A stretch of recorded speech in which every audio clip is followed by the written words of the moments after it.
What is going on, everybody? Welcome back to another Roster Bubble Series video.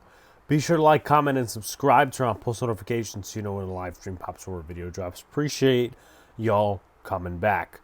Also, share this out. I've been sticking with you guys since the end of minicamp, so share this out. Appreciate it. Appreciate 500 subscribers. All the good stuff coming soon. Over halfway to 1,000 subscribers, monetization, and memberships.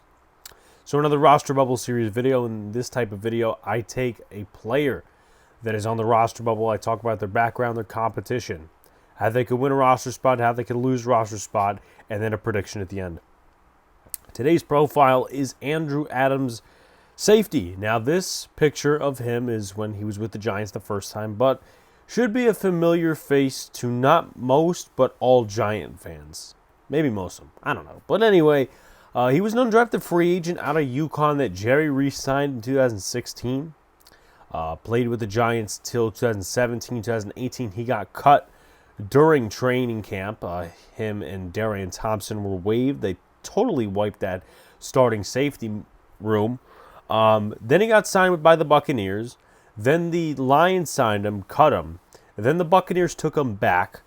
They won the Super Bowl with him. Then the Eagles picked him up in 2021. They cut him, found his way back in Tampa Bay, and that's pretty much that. So let's go over his stats the last few years and his snap counts and all that stuff. He's also got some coverage stats, so that's worth going over in my opinion at least. In 2016 with the New York Giants, he recorded 1 interception, started 13 games, played in 14, 5 pass deflections, 46 tackles, 1 tackle for a loss, and a quarterback hit. That interception was off Carson Wentz. His second year with the Giants, not so good, obviously, compared to the first year because, well, let's see. I don't know. We were 3-13. He played all 16 games, only started 4, 2 pass deflections, a forced fumble, 34 tackles, a tackle for a loss, a quarterback hit. Then goes to Tampa Bay, plays 13 games, starts 4. 4 interceptions, total of 9 pass deflections, 38 tackles, 1 quarterback hit. The next year with Tampa Bay, 14 games, 11 of them started, 1 interception, 3 pass deflections, a forced fumble, 46 tackles, 3 tackles for a loss, no quarterback hits. 2020 when they won the Super Bowl, played all 16, didn't start any, 2 tackles. Then 2021 with Tampa Bay, 14 games, 3 started, 1 interception, 4 pass deflections, 24 total tackles, a tackle for a loss, and then a quarterback hit. You look at his stats and coverage since 2018, a total of 4 interceptions, a completion percentage of 59, which isn't bad at all, 264 yards given up, 11.5 yards given up per completion, 39.9 passer rating, which is very good.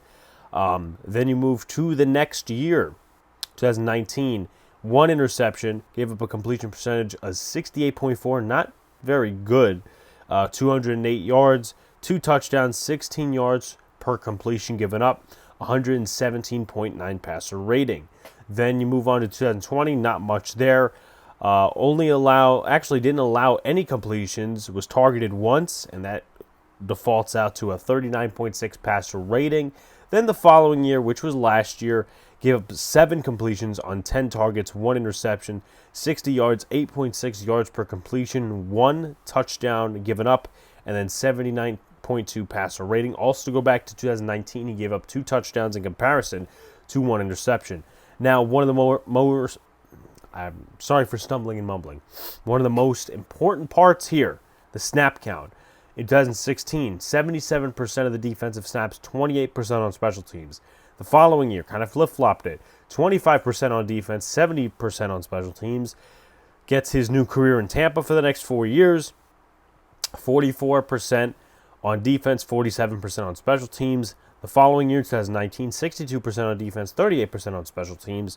2% on defense in 2020, 65% on special teams, and then 23% on defense with Tampa in 2021, 61% on special teams. So here is something that I caught from Big Blue View. Adams offers a varied skill set that fits well in the Wink Martindale scheme. His ability and toughness as a run defender, combined with his blitzing prowess, can easily be leveraged on this team. He handled a lot of pattern match types of concepts last season.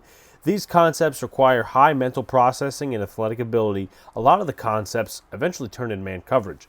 So he's been okay in man coverage out the course of his career. One of the things he has struggled with is tackling. He's got a very high career missed tackle percentage. It was down last year, but that's something just to keep note of.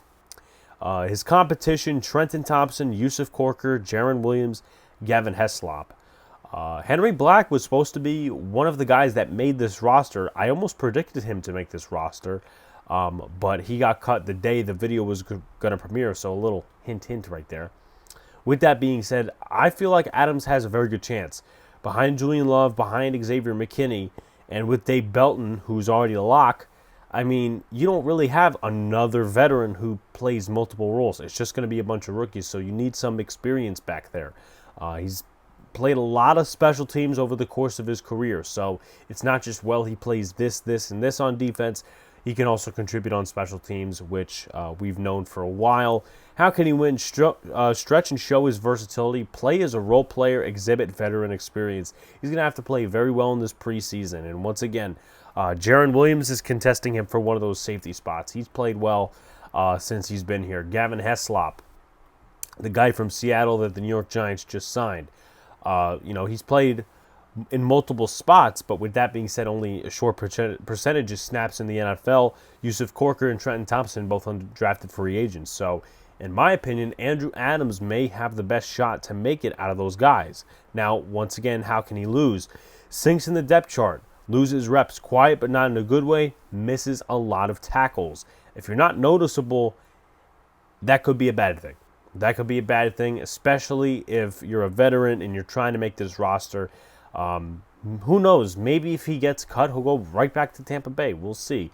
But all jokes aside, he can't sink in the depth chart because, in my opinion, this safety room needs defensive backs who have been with other teams and who have experience overall. And he fits the mold. Henry Black was versatile in Green Bay last year, especially in their defense, played in multiple spots in the secondary. Andrew Adams is precisely the same thing, in my opinion. Maybe a little bit different in terms of their play styles, but yeah, played a lot of special teams, both of them. Also can handle playing multiple roles. With that being said, I do have Andrew Adams making the New York Giants roster. Is he going to be the best safety in the world? Is he going to be 2016 Andrew Adams? I don't know. Probably not. But if he can fit the mold as a role player in this defense for at least a year, I think he's fine. I think the Giants are fine that way because I would rather go into the season with McKinney, Love, behind them, Dane Belton, a veteran like Andrew Adams, and maybe you can fit one or two safeties in there. But it's getting very crowded in that safety room. So in the preseason, these guys are going to have to really battle. They're going to have to battle it out, and then whoever doesn't make it, I guess, makes the practice squad. Be sure to like, comment, and subscribe. Turn on post notifications so you know when a live stream pops or a video drops. Appreciate you all coming back. Peace out, guys. See you later, and stay cool.